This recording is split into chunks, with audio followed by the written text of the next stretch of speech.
మావోయిస్టులకు కోలుకోలేని విధంగా గట్టి ఎదురుదెబ్బ తగిలింది. ఛత్తీస్గఢ్లో జరిగిన భీకర ఎన్కౌంటర్లో మావోయిస్టు అగ్రనేత నంబాళ్ల కేశవరావు సహా 27 మంది మావోయిస్టులు హతమయ్యారు.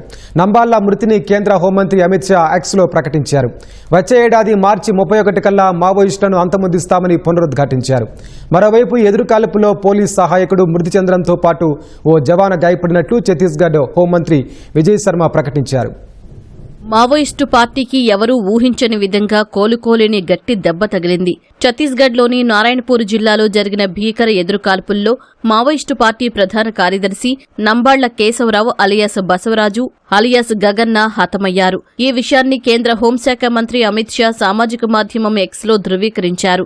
నారాయణపూర్, బీజాపూర్, దంతెవాడ జిల్లాల సరిహద్దులోని అటవీ ప్రాంతంలో మావోయిస్టు కేంద్ర కమిటీ, పోలిట్ బ్యూరో సభ్యులు, సీనియర్ మాడ్ డివిజన్ కేడర్లు, పీఎల్జీఏ సభ్యుల కదలికలపై నిఘా వర్గాలు పోలీసులకు సమాచారమిచ్చాయి.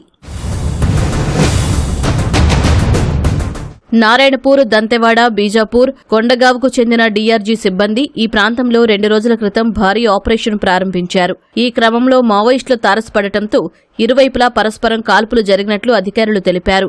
ఎదురు కాల్పుల్లో పోలీసు సహాయకుడొకరు మృతి చెందగా మరో జవాను గాయపడినట్లు ఛత్తీస్గఢ్ హోంశాఖ మంత్రి విజయ్ శర్మ తెలిపారు. గాయపడిన జవాను ఆరోగ్య పరిస్థితి నిలకడగా ఉందని చెప్పారు.